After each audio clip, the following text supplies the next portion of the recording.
Welcome back, everybody. We are doing yet another incredible interview with a recreation professional. Today, we have Kat with us. Kat, real quick, introduce yourself. Well, I'm Kathleen Avitt. I am the executive director for the New Jersey Recreation and Park Association currently, and as of next week will be 3 years. So I'm 3 years here in New Jersey. Well, I guess happy anniversary, right? Thank you. Um, so it looks very sunny there from your office. So I'm guessing it's some beautiful weather going on. So before tomorrow, when we get more flooding, because I don't know if you knew this, but New Jersey got all that bad flooding last week with the tropical storm Ida. So before the next tropical storm comes through, we're okay at the moment. So, and I'm on a golf course too. Well, uh, I'll have to reconnect. I knew hurricane or whatever it was at that point had gone up the Ida. way, but and I'd heard about the flooding. I just didn't think about it in all honesty. Paying a lot of attention around here down the Louisiana area. Anyway, to get back on track. Tell us, tell us where you grew up, where you're from. So I actually was born in the Quad Cities in Illinois. However, when I was 10, my parents moved me to the Outer Banks of North Carolina, and I grew up on Roanoke Island in Manio. So I'm an island girl. But as I tell you more, you're gonna be like, she's gone everywhere. So when I was in the 5th grade, we moved there. So I'll tell you, I grew up in North Carolina because that was the Southern experience. So Sure. Uh, and so I went to school in Macomb, Illinois, for my oh, you master's did. degree, and had visited the Quad Cities a number of different times. Mhm. And that's a big change from Quad Cities to Outer Banks, right? It is that Midwest value, having a Iowa mother whose parents are farmers and dad who worked John Deere harvester. Yeah, big. What prompted That was the the move to Outer Banks? That seems like a big move. So in the do you remember in the 80s there was John Deere Harvester in the early 80s was going through the big recession, and Okay. they laid off my father for almost 5 years, and we were getting down to where we were on food stamps. It was that bad. And there was no jobs in the Quad Cities, and so my parents were, you know what, my parents were those honest Midwest parents who just wanted to work. Like they don't want to take handouts, they just want to do what's right. And so we had got invited on a trip to North Carolina, and they said, well, why don't you come out with us to North Carolina and see if there's any jobs this way or if there's something you can do. And my parents were offered jobs on the spot. So within, I think, about 8 months, we moved because they were desperate. They didn't want to live like that. And obviously everyone was nice where we moved to, and Yeah. it was appealing. So we made the move. And I've just kind of another personal connection is I've done some service work at Nag's Head for the Nature Conservancy out that way. You have Uh, Nags Head Woods. Were you yep. down that way? What's Very that? cool. Were you in the Nags Head Woods area? Yep. Nag's Head Woods, Yeah. Yeah. working for the Nature Conservancy, and then there is it the Peabody National Wildlife Refuge? Yeah, right down there by Oregon Inlet. Uh-huh. So I'm Down, trying to yeah, recall because his name. crosses over the bridge and goes down to Rodanthe all the way to Hatteras. Yeah. Yep, yep. Mhm. And so we've been out there a number of different times with students doing different projects, doing oyster habitat restoration and all kinds of other stuff. Very cool. So yeah. So you're in Outer Banks and you call that home. What kind of stuff did you do for fun when you were a kiddo?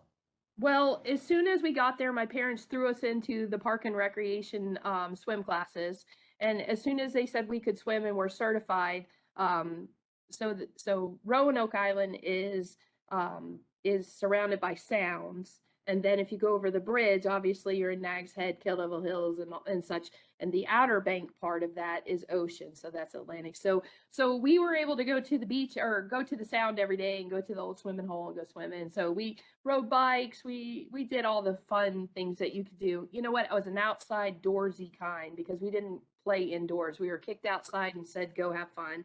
And the trust was as long as we were in a lifeguarded area and we knew how to swim, it was fine. We had kids, other friends in the neighborhood that had like little sailboats, so we'd go out I'm sure we jump off of piers, bridges, you name it. I mean, we're on the island. Every kid does. On Yeah. 4th of July, you always jump off the bridge in downtown Manio. So, you know, Yeah. it's just tradition. So, Cool. And so jump forward a little bit. You're looking at colleges. Uh, where did you end up choosing to go to college, and what did you major in?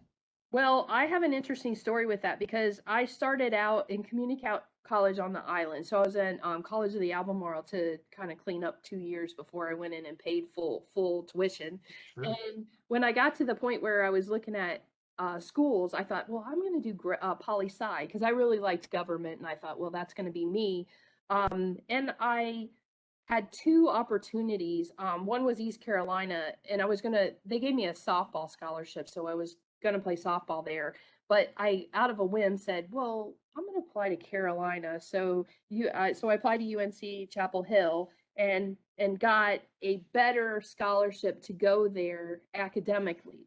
And so then the choice was, well, why would you not take the Carolina scholarship and go? Right. So I went for poli sci, but within the first semester, I changed over to recreation because I realized that I didn't like studying about wars in China, and that I really just wanted to be in the sports realm again. So I ended up doing recreation, and I haven't looked back since. It was the best choice I ever made. And it's got to make you feel good that you got, two different offers for different things. You're excelling in two different ways, right? Yeah, yeah. I mean, I had people that were upset of why are you choosing one or the other, but obviously, education wise, I got a good education and I learned from some really great professors, and I'm able to pass a lot of things on that I learned, and that makes me happy. So, So, similar question as to when you were a kiddo, I guess, is what kind of stuff did you do for fun in college to continue that so recreation spirit? so a lot of things I played a lot of sports in through school. So I played recreation. So I was on all the sports teams. So I did volleyball and I did softball all year round when I could.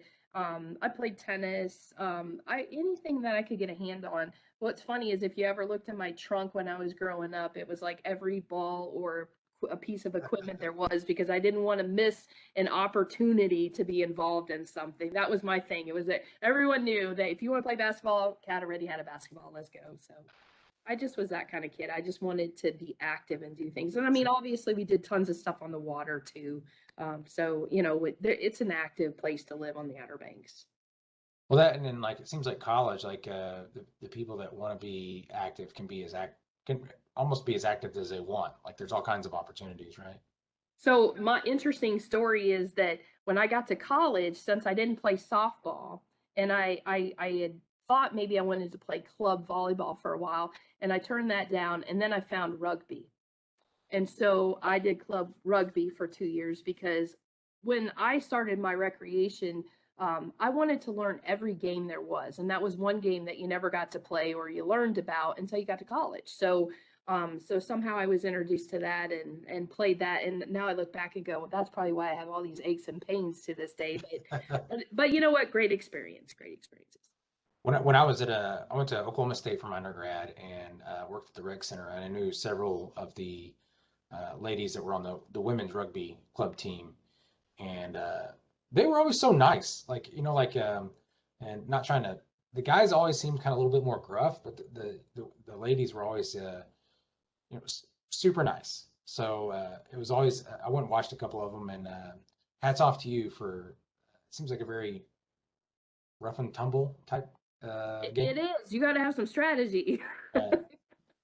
Uh, so toward the end of your academic career, you're looking at, what's next on your horizon. Where do you go? What happens? So, so UNC like really stresses a great resume when you leave. They want to make sure that you get a job, and obviously, I hope every university does this. But and then they want to know, and then they want to seed you somewhere. So my thing was, where was I going to be, and where did I want to go?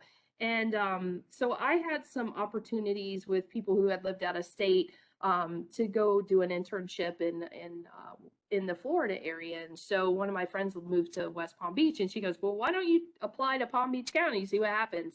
So I applied to Palm Beach County, and they had two internships. And I thought I was going in for sports because that was my passion.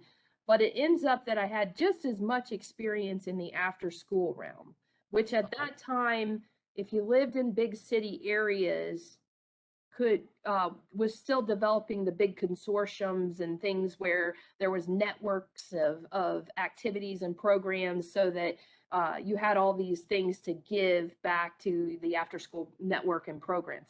So so for me, when I interviewed, they actually put me into the after school to begin with, and so that summer, my first summer as an intern, I did that, and I did some teen camps and things like that for Palm Beach County. And then after that, they loved me so much that I stayed on while there was positions opening up, and I went in as a sports specialist after that. So I still went into sports afterwards, and I stayed there 2 years, and I ran regional parks and softball, flag football, you name it, camps. So I did a little bit of everything, which was nice.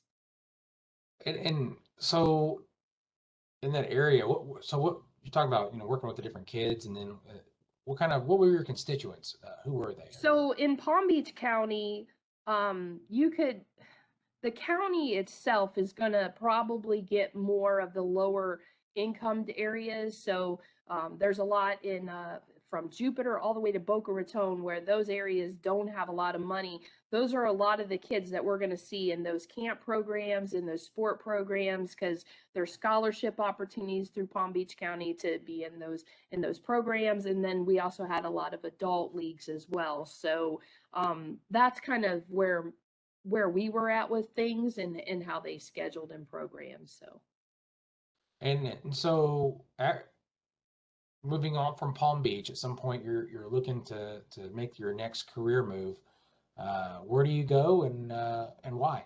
well, when I was there, I ran a program called Start Smart, and Start Smart is a developmental program for developmental. It's a development program Sure. for youth sports, and so it tackles all of the main skills that you need in order to play sports, and it helps kids from 3 to 5 kind of realize, what they're good at, what they're not, so their parents can go, hey, they kind of have a love for basketball, or hey, we should put them on t-ball, they show some interest, or here's some things we need to work on, so that they're better at those skills by the time they hit some of those leagues that they want to play in.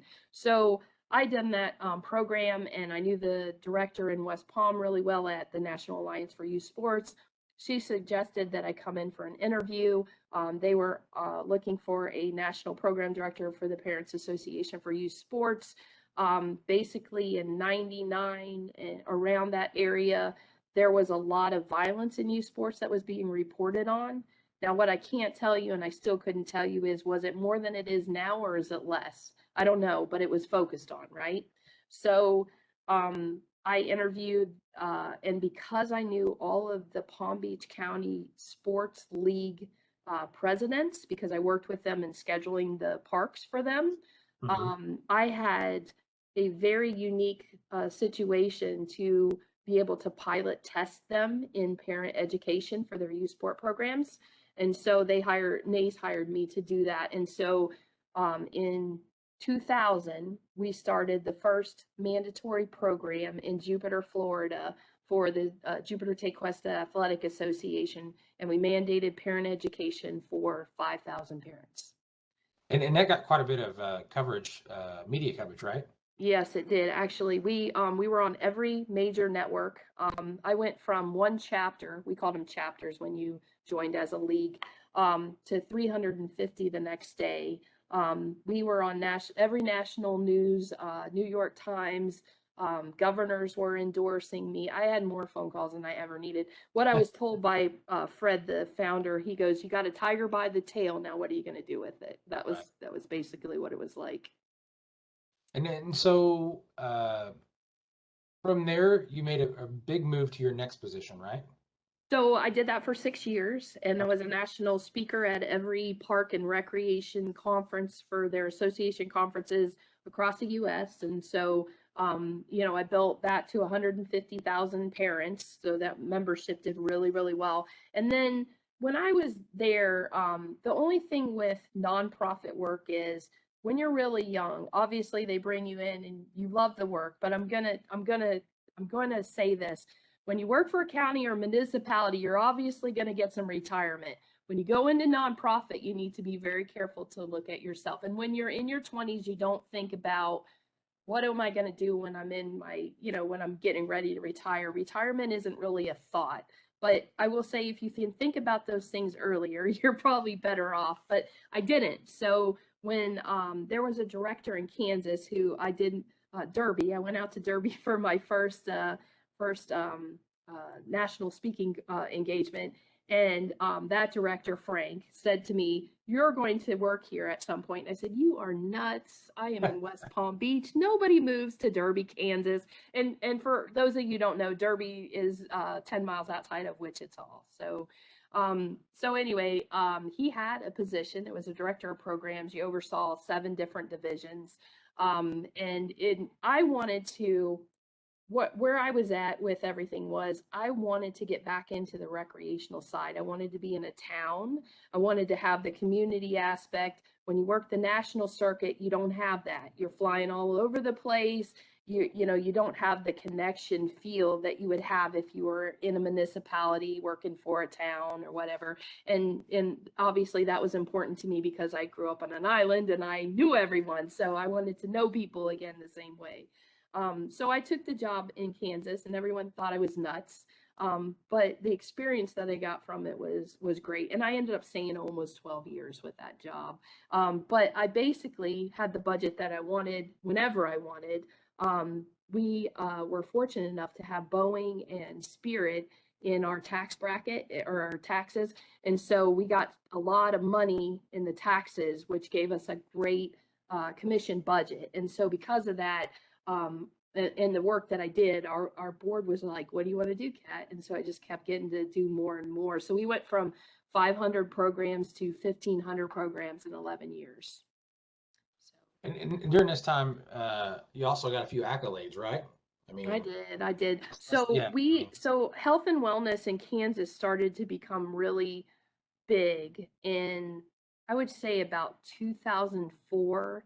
And we could see that in recreation too overall. Like, it wasn't just that we needed to focus on being healthy, but it was how that was implemented into everything we did.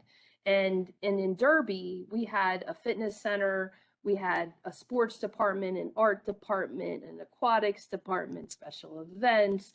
But what we didn't have was health and wellness. So we weren't really focusing on that or how that was supposed to look for the community. So there were some grant foundations that had some money, and we ended up scoring $90,000 over 3 years to start a Derby Health Collaborative and to start doing healthy community activity programming. And so that tied into everything that we did, whether it was a special event, fitness program, whatever. But that seed money was just wonderful. And the collaborative is very strong to this day.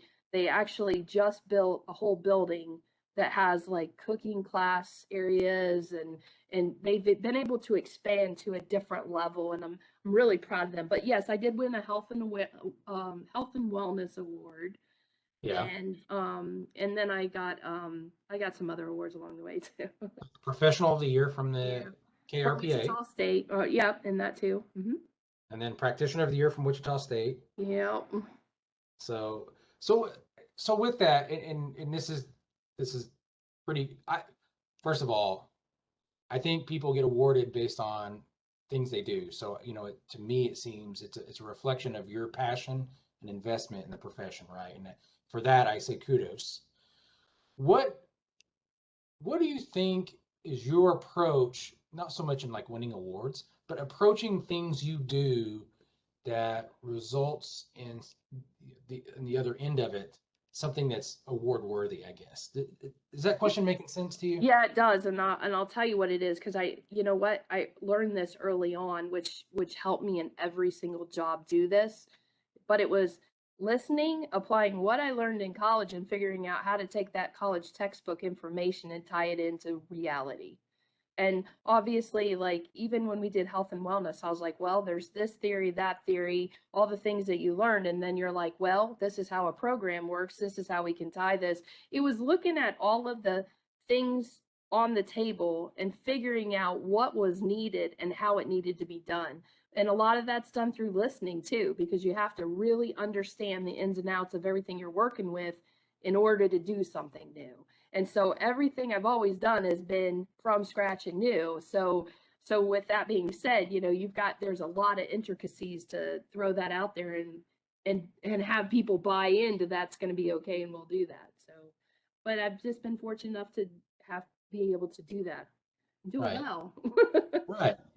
And I think that, like, when people think of like the habits of successful people, and I think listening is one that sometimes goes maybe a little bit under the radar. And I think somebody who performs well also listens well. So I think you're right on. So 3 years ago ish, you decided to make another move Did uh, from Derby, Kansas to New Jersey. What prompted you to look into that opportunity and why? So our director in Derby was retiring, and everybody's going to face this at some point. And so for me, I knew I wanted to be a recreation director, and I had been there 11 years, so I knew a lot of that job inside and out already. And so I applied for it, and I was runner up, and they said it was a very hard decision, but they didn't choose me. And what I said was, I don't have any family or, I moved to Derby to do things. And I said, and I've done all I can do now. You've told me that. And so I said, you have to let me go. And I know they didn't want to. They offered me more money, anything to stay. And I said, but that's not fair to me. That's not who I am. And I said, I love everyone here, but you have to go let me grow. Yeah. Because it's just not fair to hold somebody back if you're not going to have an opportunity for them. And you know what? And I would tell anybody who steps into that, make sure that when you face those, just know who you are and what you need, and just stay true to yourself on that. So here's what happened. Yeah. 7 months of going through interviews across the US for high recreational park and recreation jobs, like 10 million plus budgets, I was going for it, or at least so I thought. Yeah. And would come up runner up with somebody that internally they had. Now, let me tell you, that takes some toll. However, I had a lot of directors along the way that said, Kat, you could actually interview 30 times before you find the right one, because you never know the personality types. And when you start interviewing for these recreation director jobs that are way up there, it all comes down to, are you going to get along with the board? Do you have the same ideas that they need? There's just so many dynamics involved. Do they feel like somebody from out of state can come in and still be able to be in this place? Obviously, you know how many times I've moved already. So, Right. I Yeah. mean, for me, that was never a thought, but that's what goes on every time you interview. And then what I found out was I kept thinking, well, I interviewed for all these jobs, and this was the disappointment, but this job came open as executive director, and I said, I know every executive director in every state, and I have for some time. And I've always admired them and thought it was a really cool job. And I'm like, well, I should apply for that. So it Yeah. wasn't that, wow, it's in New Jersey. It was more like, that's the job I probably should apply for. And honestly, it was the easiest interview for me, and it fit to a T, to where it was just like that was meant to be. And I think the lesson out of that for people is, don't shoot yourself in the foot with a lower job. Go high. My Right. problem was I wasn't interviewing for positions that I really should have taken. Like I was kind of going, oh, that'll do, or that'll get me to the state I want to be in, and that's not the way you want to do a career in recreation if you have the opportunity to move up. So shoot for the stars. Something that I was talking to a class the other day on is they'd asked a question and it just kind of came out. I was like, you know what? Don't be your own gatekeeper. And I've given that advice a lot. Is don't be the person that tells you no. If somebody else is telling you no, or you're not the candidate, or whatever their reason may be, let them say no. Don't say no to yourself. Right. Right. And I tell them that too. Like you never, like you said, you never know what they're looking for. The job description is what it is, but they need somebody who fits personality wise, Mhm, cultural mhm. wise, has the right mindset and ideas. So there's all those other things that you could be the best person, and so you don't have one little checkbox, but if you got everything else, you're the right person. And you can't let it get you down. But I will tell you, 7 years of or 7 months of interviewing like that, it's tough because Oh, I've always had jobs. I've gotten them very easily, but I had my mindset on something that wasn't quite right for me, and I had yet to realize that that was what the problem was. But once I hit the nail on the head, here I am and doing same great work I always have done. So and sometimes you don't know until you look back, right? right, right. And I go, golly, if I can teach anybody anything, look at that because it's not something you think about when you're in that moment. Right. You're only like, I don't have a job or, and you start feeling kind of lonely, like, what have I done wrong? It's not about you sometimes. Sometimes it's a whole nother level of things you'll just never know when you interview for those jobs. So you You know, can't and take it personally out there because the thing of it is, I met so many people and saw so many departments either run good or bad. I have so much, knowledge to take away from all of that, that every experience was worth something. right. So tell us a little bit more about what you do. So a lot of people are familiar with their state recreation association, right? And they may know the executive director or the program or the association manager or whatever it may be, but they're not. So tell us a little bit about what you do or the behind the scenes stuff. Sure. So your state associations are nonprofits, usually 501(c)(3)s. Illinois, I know, is a little bit higher on some of their nonprofit status, depending on what you're going to do. So for us, we're governed by a board of seven. Is the executive committee, which is your executive board, and then in New Jersey, we do things a little different from other states. We add in all of our sections, districts, and committee heads as part of the board. So we have a board of 24 then. And that full board of 24 meets every other month. And the reasoning behind that was we want all those chairs to start seeing how a board functions, embrace the state association, level of thinking.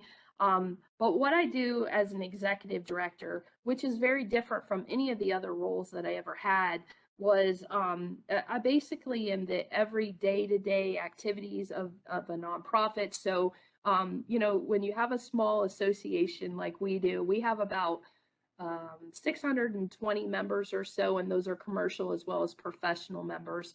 And I have an office of 2.5. So, and during COVID, it was just me, but we're back, we're back. But the interesting part is that I am IT, I am maintenance for the vehicle. I am your person you call if you have an issue with anything in our association. I do our taxes. I work with the lawyer. I work with the doctor, medical advisor that we have. So, like, I work with legislation every day. This is just a crazy role, and you don't know from minute to minute what you're going to be doing. I mean, as we're talking, I've gotten text messages from my board already for whatever reason they want to talk to me. But so I'll do everything from the bills, like that's my monthly role. I will do reports on any activity that NJRPA does. I will attend every district, section, and committee meeting that we have, and everybody has at least two a month. So I'm traveling the 250 miles that we have in this state like all the time. Thank goodness for Zoom because I don't know if I could have held up as long as I was. It's a lot. It's pretty intense. And then once our legislature meets again in Trenton, which won't start again until November, thank goodness. We will be on them again about some of the legislation that's proposed. So that's an ongoing thing that I do with our public affairs consultant. So I can't hear you. All of a sudden you went mute. Yeah, I muted myself because there was a Oh, train passing, so I apologize. I didn't. I was like blah blah blah. That's something else that is pretty unique. I think is that you've got some type of, for lack of a better word, lobbying mhm. aspect to your job. Um, So what kind of issues does your state association look to tackle in general? Well, You don't have to be super specific. right. No, I'll give you some examples because this might help everybody. So New Jersey is very law driven. And anybody who knows anything about New Jersey will figure that out really quick. We like a law on everything to make sure everybody's doing what they're supposed to do. So because of that, there's laws for everything coming out. Some of the new ones coming out are um, if there's a legislator in the state, for example, that's decided that he wants to do something for veterans, he will all of a sudden propose a law that says, I want to give free access, beach access passes for all the state parks in the state to veterans. Which, wow, that sounds like a great deal, right? But if the parks make all of their revenue to be able to maintain and sustain from the entrance fees that are charged, and now all of a sudden you decide not to charge for a certain group, then where are you getting that revenue from? So our arguments are not arguments to fight with people as much as to start the thinking process of, well, the reality is if they don't have this much money, how is this going to happen? And how is that supportive of your park system? And that kind of thing. So it's not that, yeah, we don't think that's a great idea. It's some of that. And then there's other ones like we'll support they'll change, like now we have a state butterfly and they'll want something with that, or oil, something happened with oil cleanup in this state, or it could be walking paths in New Jersey, and Healthy New Jersey 2030 wants this or that. And so we're either supportive or we're not, depending on what the legislation says. And we a lot of times go do statements too and sit down with those legislators and kind of just talk out certain situations. New Jersey had the original, your students may not know this, but there's certification for National Parks and Rec, so you can get. Well, New Jersey had their own, and we were the original in 1965. And so we had one called the Recreation Administration certification. So for a long time in New Jersey, you didn't have to do a national. It was before national had theirs. You would do this, and then they tied it into laws where if they were trying to make it so that cert really meant something in this state. Right. So if you're going to apply for a recreation director job, you would have this, and that would be one of the qualifications, just like it is now if you were to interview. Yeah. But we had an RA. So we, when Governor Christie was in office, somehow it got removed. And so it was supposed to be an edit for them to fix the exam, but instead they wiped the whole program. So we have all these people, we have like 600 people in the state that had this certification, probably more so than anybody national.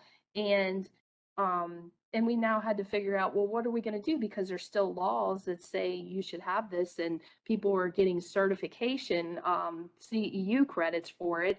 And so we have that all the way to the legislation now. And in November, when they come back from lame duck, we are building support right now so that the vote will be yes, and so we can reinstate that. It's supposed to be that we're grandfathering people back in, but in the long run, we will shift over new people to the national, because there wasn't a national at that time. So it's not something that we want forever in this state. It's just that we need to be able to move people through that process. So Sure. it needs to be reinstated. So, I mean, there's some really intense things. There's some therapeutic things in this state. Like we passed now in the state of New Jersey, you have to have a therapeutic certification in order to practice TR in the state, which is exciting. So Yeah. yeah. And that's, there's just a handful of states that require like the CTRS to practice and all that. So that's pretty cool. Yeah. And that's not something I know a lot about. Mm-hmm. But I have friends in the TR world that talk a lot about, the states that do have it.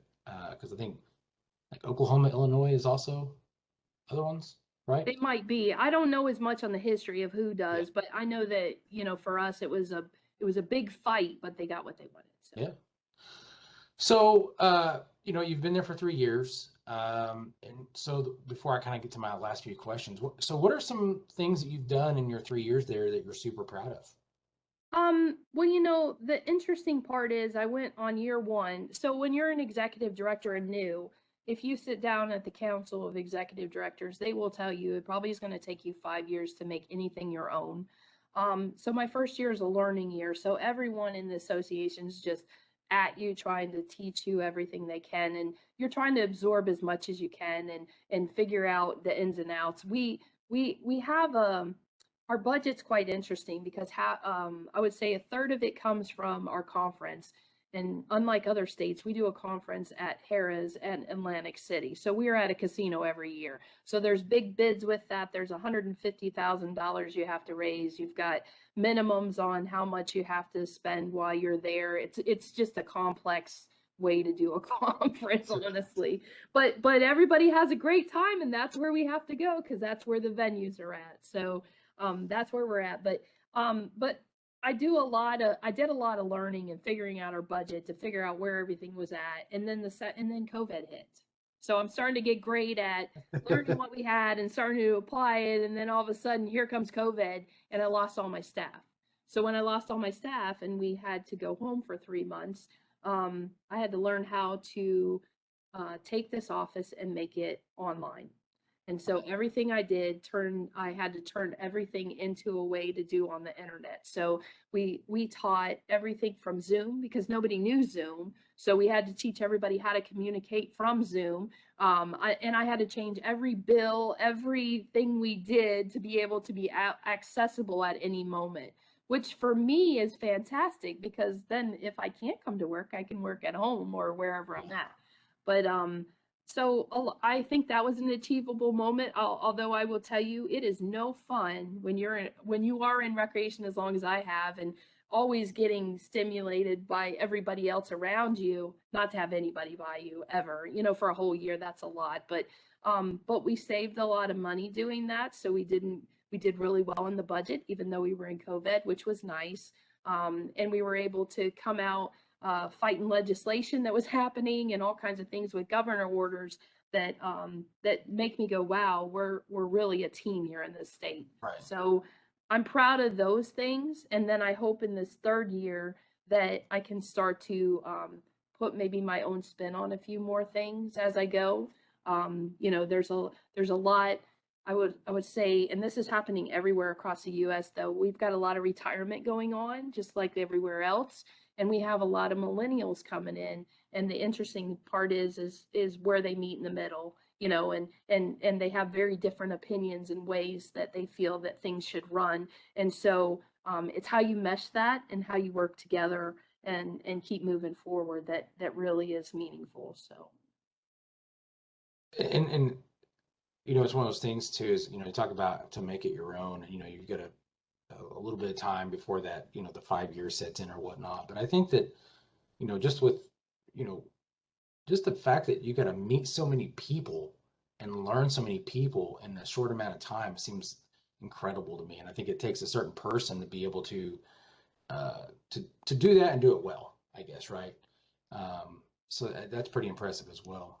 you meet them, and then the good part was, and also I moved to a state I didn't even know geographically where things Right. are at, and so I'm trying to digest where things are at this whole time, and then COVID hit, but when you get to do a whole membership by yourself and you get every call on the phone, here's what I was thankful for. I had a year to meet you, talk to you, and get to know you even better than I did before, which means now moving forward, I'm like, I know where you're at, I know where this is at, and you couldn't have gotten that the first year, and you may not have ever gotten that because you already had staff that did that for you. So for me, I love that because I got ground zero to work on some things that I really have made it easier for me to move forward. Okay, so a couple questions before we close out. The first one is, if you weren't in your current position and you got to pick your dream job, so to speak, what would be your dream job and why?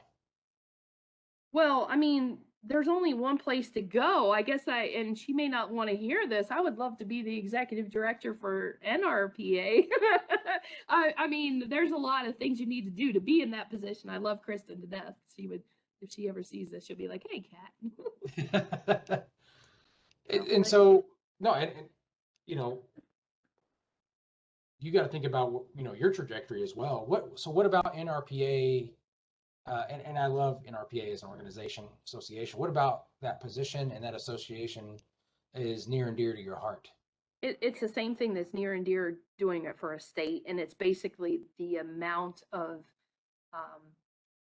of opinion and action that you can have in any one situation. And it's, I don't want to say power, because I feel like I work for my members, and if you know me at all, you're going to know I'm very humble. That may not always be a New Jersey thing, but I am very humble person, and I feel like, I'm going to speak on behalf of you. I'm not going to just give you my opinion. I want to make sure it's the New Jersey opinion, because that's where I'm at, that's who I'm representing. But the fact of the matter is that to do that on a national level and represent all the states, that's a really powerful thing. I mean, will I ever get there? That's another story. But but at the same time, I said, I would have said executive director in a state was a dream job. There's only 50 of them, so if you luck out and get one, that's a big deal. So The other part is, that's a dream job, right? mhm. And just like you, if you ask me, that there's a dream job out there. I don't necessarily want to think about replacing somebody, because I think there's good people in our field, and most of the time, I would say there's good people in our field. Most of the time, there's good people in our field, I guess, and you get to know these people, and you care about them. So I'm sure Kristen will just smile and She would just laugh at me. yeah. So before I let you go, for a young professional, a student that's watching this interview, and thinks, man, Kat has had such an interesting journey. She's done some cool things. I want to be like Kat in one way or the other. Or for somebody that says, I'm just not sure what I'm doing out here, which can be a lot of us, right? What pieces of advice or tidbits of wisdom would you offer a student or young professional? Well, I think I said some of these through the interview, but I'll just kind of rehash on it. One is be true to yourself. Like, don't let somebody else tell you what it is you want to do. Kind of figure that out for yourself. Be your own person. Show up, be present. Don't just go to a job and go through the motions. Learn what there is to learn. I've had so many interns in the past that they show up, but they don't learn, and they're not there. They're just kind of like, well, I just have to do this for whatever, and that's a sad way to be, because you don't know if you're going to meet a new connection. You don't know if all of a sudden something's going to inspire you that changes the way that you think about recreation or what you want to do. Also work hard. Obviously it is hard work. We're not going to lie to anybody in this field. It's long hours. It's a lot of holidays. You work when other people aren't working, and you always beg for money because you need stuff for your program. So just be humble and do that. And then the last bit of advice I always have is listen. A lot of people, I honestly can say there are times where you just want to say, just don't say anything, just listen and really figure out where that person's coming from, because you know what, there's always more than one dynamic behind the scenes. Maybe they're saying something for one reason, but there's more to it than why they're saying it. And just try to really understand the situations you're in and why things are happening, because the more you observe and the more you understand, the better you're going to be in all your roles. Something that was told to me a while back is listen as if you're about to have to repeat what they said. And I think some of that, people who say, well, I can repeat what you said, but not get it. But I think that pushes you in that direction, right? So, well, Kat, thank you. I know I told you this was going to be about 30 minutes, and here it is about 40. So I want to, first of all, say thank you for joining me today and agreeing to do this. And now I'm in a debt to you. I appreciate what you're doing. So anytime you need anything from me, you'd let me know, within reason, right? We No, need seriously, students thank to you so come to New much. Jersey. Yeah. I New Jersey, I think, is one of the few states I have not set foot in. I hadn't set foot in it either until I got here, but you know what? I have a high opinion of a lot of the great things we're doing here. Yeah. It's underrated. That's all I'll say. Sure. No, I've heard, uh, I've been to a few different states up in that area, and what I'll say is, people get, like you said, underrated. Some of those places are so beautiful, and there's so many good things going on. So, but I think there's like New Jersey, Maine, and there's one other state up there that I haven't been to in the Northeast, right? But would love to come out sometime. So, and if I do, I'm going to make sure I hit you up. Yeah, definitely. Come by Princeton. See us. Yeah. So thank you so much. I'll let you go, and we'll talk soon. Thank you so much, Michael.